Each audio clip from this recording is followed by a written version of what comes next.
secrétaire général.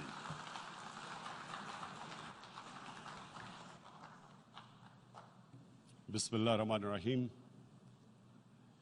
Iyyaka na'budu wa iyyaka nasta'in. Mr. President, Honorable Secretary General, Excellencies, ladies and gentlemen, I feel honored today to represent my country at this forum of world leaders, where we have a chance to discuss problems that the world is facing. I want to talk about a lot of problems, but just 4 today. And I especially came to this forum despite a difficult time in my country, facing challenges. I would not have come, but because I feel that there are some very urgent problems which the world must address. So first of all, I start with climate change. So many leaders have talked about climate change. But Mr. President, I feel that there is a lack of seriousness. Perhaps world leaders some of the leaders who can do a lot, do not realize the urgency of the situation. We have a lot of ideas, but as someone said, ideas without funding is mere hallucination. Pakistan, I'll give you start with my own country. Our country is amongst the top 10 nations in the world which are most affected by climate change.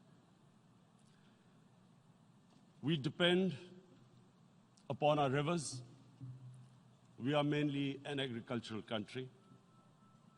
And 80% of the water in our rivers comes from our glaciers. The glaciers not just on the Pakistani side, even India. The river, the 80% of the water in Ganges and the Indian rivers also comes from the glaciers, from the Himalayan glaciers, Karakoram, Hindu Kush. And these glaciers are melting at quite a rapid pace. We detected already 5,000 glacial lakes in our mountains. And if this keeps going, if nothing is done, we are scared that humans are facing a huge catastrophe. In my country, when my party came to power in the province of KP, we planted 1 billion trees in 5 years. Now we've set ourselves a target of 10 billion trees in Pakistan.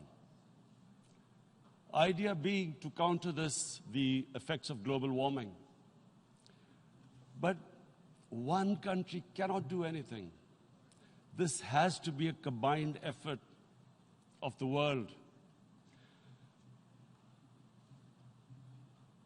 My optimism comes from the fact that humans, the Almighty has endowed humans with great powers.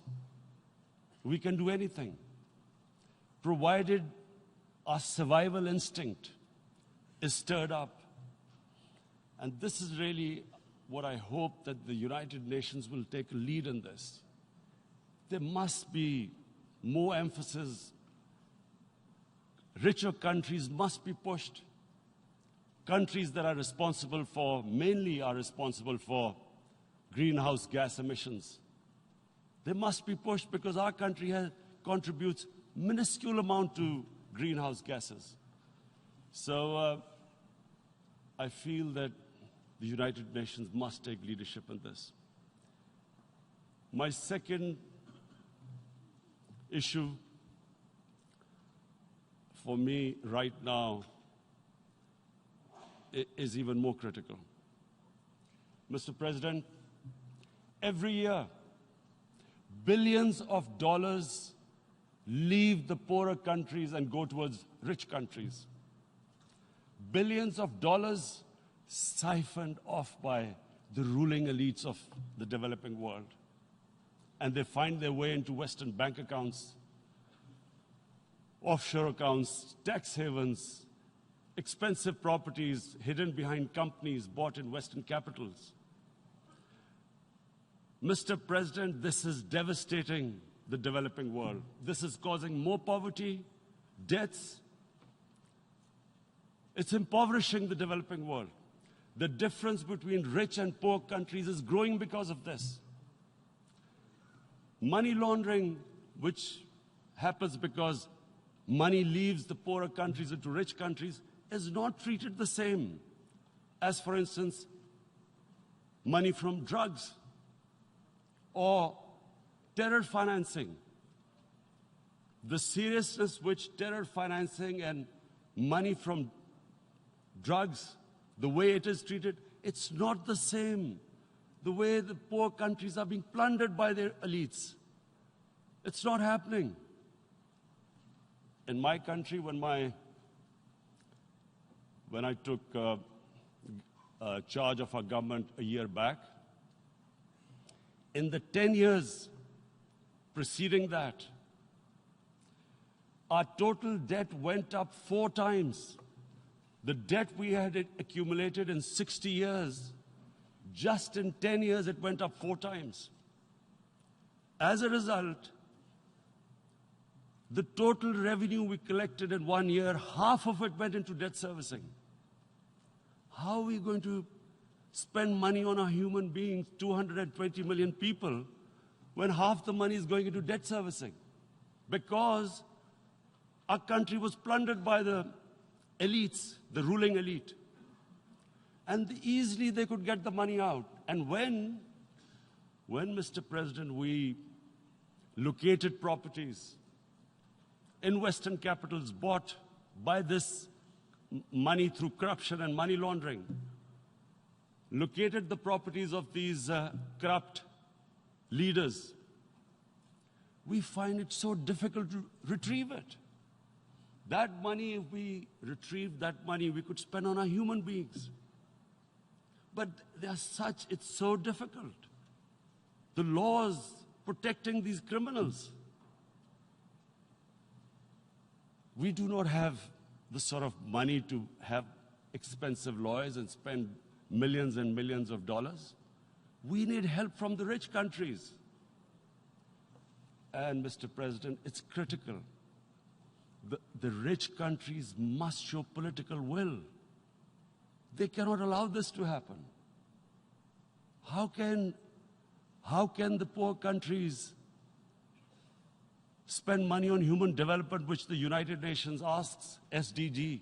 How are we going to do it when this money can easily leave our countries?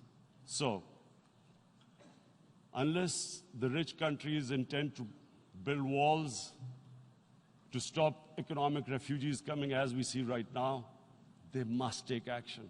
They must take action now. It must be a deterrent.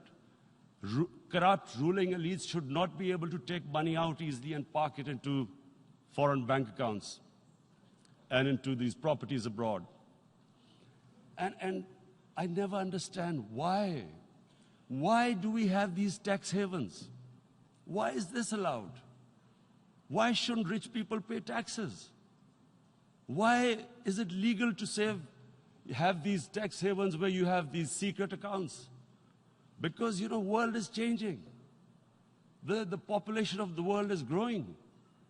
Sooner or later, you're going to have a crisis. If the poor get poorer and the rich get richer, there is going to be a crisis sooner or later. So this is my second point. I hope that the United Nations takes a lead in this. It involves the IMF, the World Bank, Asian Development Bank. They must find a way of stopping this plunder of the developing world. My third point is Islamophobia. There are 1.3 billion Muslims in this world. There are millions of Muslims living in other countries, European countries, in the US, as minorities. Islamophobia, since 9/11, has grown at a pace where it is alarming. Human communities live together. There should be understanding amongst them. But Islamophobia is creating a division. Muslim women wearing hijab, it's become an issue. It's become an issue in some countries. Hijab is some sort of a weapon. A woman can take off her clothes in countries, but she can't put on more clothes. How is this happening? Because of Islamophobia. And how did this Islamophobia start? After 9/11. And why did it start? Because certain Western leaders equated terrorism with Islam. Islamic terrorism. Radical Islam. What is radical Islam? There is only one Islam.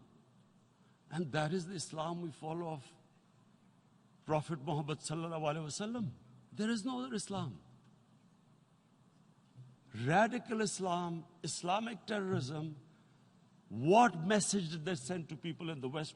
And why is there Islamophobia? How is a person in New York, in the Midwest, in the US, in European capital, how is he going to distinguish between who is a moderate Muslim and who's a radical Muslim? Because terrorism has nothing to do with any religion. This Islamic terrorism, Islamic radicalism, and sadly used by leaders, this has been the main reason for this Islamophobia. And it has caused pain amongst Muslims. We in Muslim countries watch this Islamophobia traveling abroad, and it's getting worse. And may I just say, Mr. President, that in European countries, it is marginalizing Muslim communities.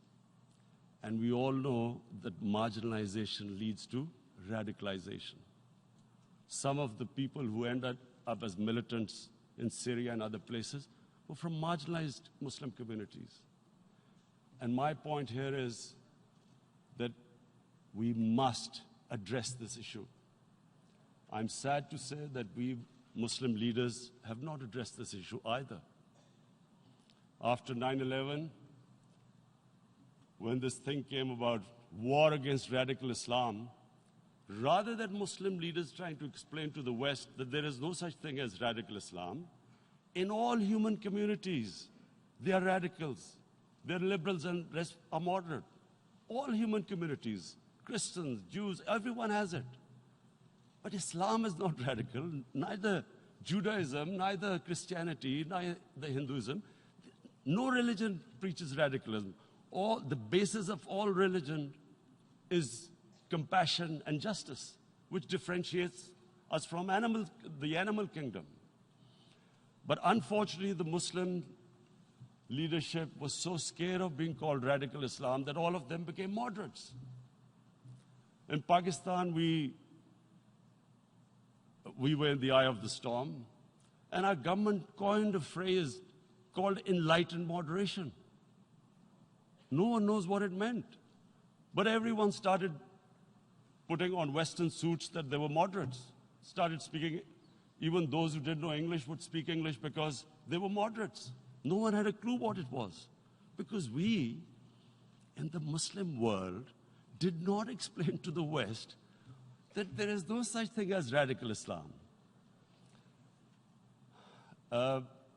One of the reasons why, after 9/11, Islam was supposed to be equated with terrorism was suicide attacks. Because the 9/11 bombers did a suicide attack, all sorts of theories came up that the Muslims are involved in suicide attacks because they will get virgin in heavens. Some came up with, what about women? Suicide attackers. So this bizarre thing happened. No one explained. Suicide attacks and Islam were equated. No one did research that before 9/11, the majority of suicide attacks in the world were by Tamil tigers, who were Hindus. No one blamed Hinduism, and quite rightly. What has Hinduism got to do with what desperate people were doing in Sri Lanka? We all know about, we've seen films about Japanese kamikaze pilots at the end of the Second World War doing suicide attacks. No one blamed the religion. But here we were trying to prove we were moderates and not explaining to the West. But the most important thing I wanted to say here today, in explaining this Islamophobia, Mr. President, and I feel it's very important because I've spent, because of I played professional sport in England, I spent a lot of time there. So I know how the Western mind works and how West views religion. So where the misunderstanding about Islam came. And one of the reasons it caused Islamophobia. That was, in 1989, this book was published, maligning, insulting, ridiculing our Prophet Muhammad sallallahu alaihi wasallam. And there was a reaction in the Muslim world. The West couldn't understand what was the problem. Because in the West, because I have spent so much time in the West, religion is perceived completely differently. They don't look upon religion like we do. And so, Islam was supposed to be an intolerant religion. It was against freedom of expression. And Islam took a real beating 30 years ago. I still remember it became a watershed. And every 2 or 3 years, someone would malign our Prophet, peace be upon him. There would be a reaction by the Muslims. And again, it was Islam, an intolerant religion. Again, this time, I blame a certain section of the people in the West who deliberately provoked this, knowing the impact it would have. But the majority of the people in the West didn't understand. This is where, again, Muslim leadership let the Muslims down. We should have explained to them what our Prophet, peace be upon him, means to us.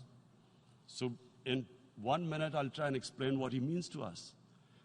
Our Prophet was the witness to the divine book, the Holy Quran. The Holy Quran is the book of guidance for Muslims, and the Prophet's life was living the Quran. He was an example of what the Quran guided us to be. So he is the ideal we all try to get to. The Prophet created the state of Medina, the first state in Islam. That state was the basis of a Muslim civilization which became the predominant civilization for the next 700 years.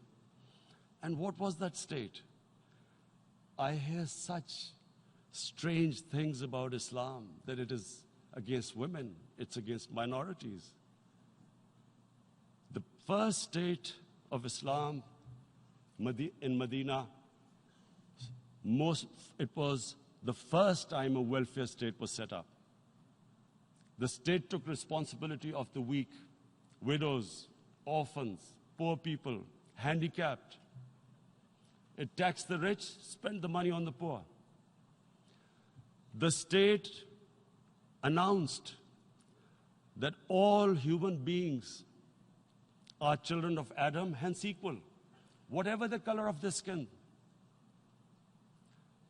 The state announced, the Prophet announced that, and slavery, the whole system depended on slavery as it did for many years in the Western societies. The Prophet said that one of the greatest deeds is to free a slave. But because the society depended on slavery, he said, but if you have to treat them as an equal member of the family. And as a result, something happened in a Muslim world which hasn't happened in any other civilization. Slave dynasties appeared. Slaves became kings. The Mamluks, slaves who ruled Egypt. In India, there were slave dynasties.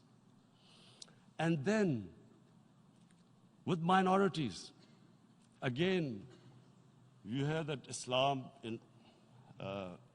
is supposed to be against minorities. Let me just make this clear. In Islam, the Prophet announced that everyone was free to practice his religion. It was a sacred duty to protect the places of worship of all religions. He announced that every person is equal in front of law, whatever his religion or his color. And this incredible case, and I always quote this, that the fourth Khalifa, the head of state of Medina, he lost a court case against a Jewish citizen. So, number one, it showed there was a rule of law, no one was above law. And number two, that a Jewish citizen was an equal citizen. So, Mr. President, when a Muslim society is unjust to its minorities, it is going against the religion of Islam and our Prophet, peace be upon him. So, it is important to understand this. The Prophet lives in our hearts. When he's ridiculed, when he's insulted, it hurts. As we human beings understand one thing, the pain of the heart is far, far, far more hurtful than physical pain. And that's why the Muslims react. And I always thought that if I ever had the stage, I would try and explain this to the world community, especially to the Western community, because having lived in the Western community, people didn't understand this. When I first went as a teenager to England, there was a comedy film on Jesus Christ. It's unthinkable in Muslim societies. So we need to explain that, look, in a human community, we must be sensitive to what causes pain to other human beings. We have, in the Western society, and quite rightly, the Holocaust is treated with sensitivity because it gives the Jewish community pain. That's all we ask. That do not use freedom of speech to cause us pain by insulting our Holy Prophet. That's all we want. And now, the number fourth point, Mr. President, and this is the most critical point, is the reason why I especially came here. It is about what is happening in Kashmir. Before I go on this, I want to make one thing clear, that when we came to power, my first priority was that Pakistan would be a country which will try its best to bring peace. We had been through this war on terror. We joined the United States war on terror after 2001. And Pakistan went through one of its worst periods where 70,000 Pakistanis died and over 150 billion was lost to our economy. And Mr. President, I opposed the war because in the 80s, Pakistan had joined the Western countries in what was the freedom struggle then in Afghanistan against the Soviets. And it was funded by the Western countries. These Mujahideen groups, which were treated in guerrilla warfare, were trained by Pakistan Army, funded by the Western countries, and especially US. and they waged what was a freedom struggle in Afghanistan. The Soviets called them terrorists. We called them freedom fighters. 1989, the Soviets retreated. The Americans packed up and left. Pakistan was left with these groups. Come 9/11, Pakistan joined the United States in this war on terror. And now our government was supposed to, the reason why I opposed joining this war, because here we had indoctrinated them in jihad, meaning freedom struggle against foreign occupation. Now, because we had joined the US, and the US had occupied Afghanistan, now we were supposed to tell them that, no, this is not freedom struggle and jihad, it's terrorism. So that's why I tried to tell then government that, stay neutral, because you will have leverage over them. You will be able to control them. But if you join them, you become collaborators, and they will attack you, which is what happened. They turned against us. We went through a nightmare. 70,000 people killed in a war we had nothing to do with. No Pakistani was involved in 9/11. Taliban were in Afghanistan. Al-Qaeda was in Afghanistan. What had we to do with it? 70,000 Pakistanis died. So when we came to power, we decided that we would dismantle what was left of these groups.